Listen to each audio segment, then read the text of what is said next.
Hi dears, എല്ലാവർക്കും സുഖമാണല്ലോ.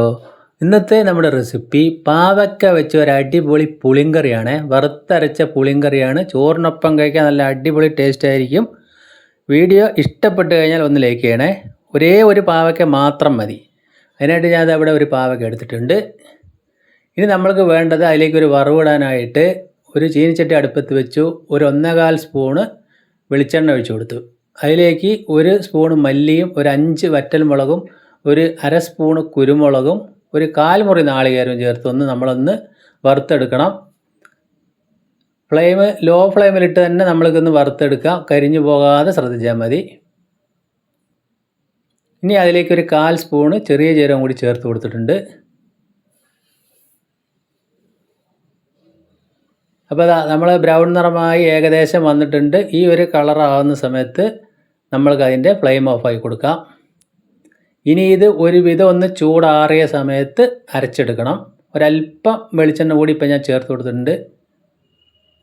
അതായത് ചൂട് നല്ലതുപോലെ ആറി തണുക്കരുത്, അതിന് മുമ്പ് അരയ്ക്കുക. എന്നാൽ നല്ല ചൂടിലും അരയ്ക്കാൻ പറ്റില്ല. ഇതേപോലെ ഞാൻ വെള്ളം ചേർക്കാതെ അരച്ചിട്ടുണ്ട്. ഇങ്ങനെ ആകുമ്പോൾ കറിക്ക് നല്ല രുചിയാണ്. പാവയ്ക്ക ഞാൻ ഇതേ വലിപ്പത്തിൽ ഇങ്ങനെയാണ്, ഈ ഷേപ്പിലാണ് കട്ട് ചെയ്തിരിക്കുന്നത്. നല്ലപോലെ വൃത്തിയായി കഴുകുക. എന്നതിന് ശേഷം വേറൊരു പാത്രത്തിലേക്ക് ഇട്ട് കൊടുക്കുന്നുണ്ട്. ഇനി നമ്മളത് സ്റ്റൗവിൽ വെച്ചു. നികരെ വെള്ളം ഒഴിച്ചു കൊടുത്തു. ഇനി അതിലേക്ക് അല്പം ഉപ്പ്, ഒരു അല്പം മഞ്ഞൾപ്പൊടിയും ചേർക്കുക. എന്നിട്ട് ഒരു 5 മിനിറ്റ് നമുക്കൊന്ന് തിളപ്പിച്ചെടുക്കാനുണ്ട്. അപ്പോൾ നമ്മളത് ശരിക്കും ഒന്ന് തിളപ്പിച്ച് പുഴുങ്ങി ഊറ്റാൻ വേണ്ടിയിട്ടാണ്. അപ്പോൾ നമ്മൾക്ക് അതിൻ്റെ കയ്പ്പൊക്കെ ഒന്ന് കുറഞ്ഞു കിട്ടും. ഇനി നമുക്ക് വേണ്ടത് ഒരു 4 പച്ചമുളക്, ഒരു 6 വെള്ളുള്ളി, ഒരു 10-12 ചുവന്നുള്ളി ഇതേപോലെ ചെറുത്. ഇനി നമുക്ക് ഒരു നാരങ്ങ വലിപ്പത്തിലുള്ള വാളംപുളി വെള്ളത്തിലിട്ട് വെച്ചിട്ടുണ്ട്. ഇപ്പോൾ നമ്മളുടെ പാവയ്ക്ക 5 മിനിറ്റ് കഴിഞ്ഞു. ഒരു 3/4 വേവായിട്ടുണ്ട്. ഞാൻ അതിൻ്റെ ഫ്ലെയിം ഓഫാക്കി അന്ന് വെള്ളമെല്ലാം ഊറ്റിക്കളയാൻ പോവാണ്. ഇപ്പോൾ ഒരു കടായി അടുപ്പത്ത് വെച്ചു. 1 ടേബിൾ സ്പൂൺ വെളിച്ചെണ്ണ ഒഴിച്ച് കൊടുത്തിട്ടുണ്ട്. എണ്ണ ചൂടായി വരുന്ന സമയത്ത് അതിലേക്ക് ഒരു 1/4 സ്പൂൺ ഉലുവ ഇട്ട് കൊടുക്കാം. ഉലുവ ഒന്ന് പൊട്ടി വരട്ടെ. അതിലേക്ക് 1/4 സ്പൂൺ കടുകും കൂടി ഇട്ട് കൊടുക്കാം. ഉലുവ നിർബന്ധമായിട്ട് ഇട്ട് കൊടുക്കുക, നല്ല ടേസ്റ്റ് ആയിരിക്കും. ഒരു 3 വറ്റൽമുളകും പിന്നെ ആ ചുവന്നുള്ളി കട്ട് ചെയ്യാതെ ചേർത്ത് കൊടുത്തിട്ടുണ്ട്. 4 പച്ചമുളകും കട്ട് ചെയ്യാതെ തന്നെ ചേർത്ത് കൊടുത്തിട്ടുണ്ട്. വെള്ളുള്ളി മാത്രം ഞാൻ കട്ട് ചെയ്തിട്ടുണ്ട്. ഇങ്ങനെ ആ ചുവന്നുള്ളിയും പച്ചമുളകും കടിക്കാൻ നല്ല രുചിയായിരിക്കും. ഒരല്പം ഉപ്പ് കൂടി ഇപ്പോൾ ചേർത്ത് കൊടുത്തു.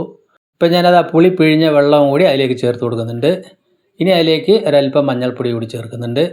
അപ്പോൾ നമ്മൾ ഈ കറി ഒരുപാട് ടൈറ്റായിട്ടല്ല, ഇത്തിരി ലൂസായിട്ടാണ്. ഇപ്പോൾ ആ മസാല അരച്ച് വെച്ച് നമ്മൾ അതിലേക്ക് ചേർത്ത് കൊടുത്തു. ആ മിക്സിയുടെ ജാറ് കഴുകിയ വെള്ളമൊക്കെ ചേർത്ത് നമ്മൾ ഒരുവിധം പുളിങ് കറിയായിട്ട്, അതായത് ഒരുവിധം ലൂസായിട്ടാണ് നമ്മൾ ഈ കറി ഉണ്ടാവേണ്ടത്. അപ്പോഴാണ് അതിന് നല്ല ടേസ്റ്റ് ഉണ്ടാവുക. മഴക്കാലത്ത് കഴിക്കാൻ പറ്റിയ നല്ല സൂപ്പർ കറിയാണ്. ഇപ്പോൾ 2 തണ്ട് കറിവേപ്പില അതിൻ്റെ മേലെ ഒന്ന് ചേർത്ത് കൊടുത്തിട്ടുണ്ട്. കറി ഒന്ന് തിളച്ച് വരുന്ന സമയത്ത് പുഴുങ്ങി ഊറ്റി വെച്ചിരിക്കുന്ന പാവയ്ക്ക അതിലേക്ക് ഇട്ട് കൊടുക്കുക. അപ്പോൾ ഇതേപോലെ പാവയ്ക്ക പുളിങ്കറി വെക്കാത്തവർ എന്തായാലും ഒന്ന് ട്രൈ ചെയ്ത് നോക്കുക. ഒരാഴ്ചയോളം നമ്മൾക്കിത് കേടുകൂടാതെ ഇരിക്കും. ചോറിനൊപ്പം കഴിക്കാൻ നല്ല അടിപൊളി ടേസ്റ്റ് ആയിരിക്കും. പാവയ്ക്ക കഴിക്കാത്തവരും കഴിച്ചിരിക്കും, അത്രയ്ക്ക് നല്ല ടേസ്റ്റാണ്. ഇപ്പോൾ കറിക്ക് ആവശ്യമായ അല്പം വെള്ളം കൂടി ഞാൻ ചേർത്ത് കണക്ക് പോലെ ആക്കി വെച്ചിട്ടുണ്ട്. എന്നതിന് ശേഷം മൂടി വെച്ച് ഒരു 3-4 മിനിറ്റ് ഒന്ന് തിളപ്പിച്ചെടുക്കുക. ഒരു 4 മിനിറ്റ് ഏകദേശം തിളച്ചാൽ മതി. നേരത്തെ വെന്ത പാവയ്ക്ക ആയതുകൊണ്ട് തന്നെ നമുക്ക് ആ മസാലയൊക്കെ ഒന്ന് അതിലേക്ക് ചേർന്ന് പിടിക്കേണ്ട ആവശ്യമുള്ളൂ. അപ്പോൾ ആ ചുവന്നുള്ളി ആ പച്ചമുളകെല്ലാം കടിക്കാൻ നല്ല രുചിയാണ്. ശരിക്കും ഈ കറി നല്ലതുപോലെ ഒന്ന് പഴകിയതിന് ശേഷം മാത്രം ഉപയോഗിക്കണം. ഇനിയിപ്പോൾ അതിലേക്ക് 2 ചെറിയ പീസ് ശർക്കര കൂടി ചേർത്തു. അപ്പോൾ അതിൻ്റെ രുചി നല്ല ഊഹിക്കാവുന്നതേ ഉള്ളൂ. ഇപ്പോൾ നമ്മുടെ പാവയ്ക്കെല്ലാം നല്ല സെറ്റായി വെന്ത് നന്നായിട്ട് വന്നിട്ട് ആ ഉപ്പും പുളിയൊക്കെ ശരിക്കും പിടിച്ച് നല്ല ടേസ്റ്റാണ്. പോരാത്ത ഉപ്പ് കൂടി ഒരല്പം ഞാൻ ചേർത്ത് കൊടുത്തു.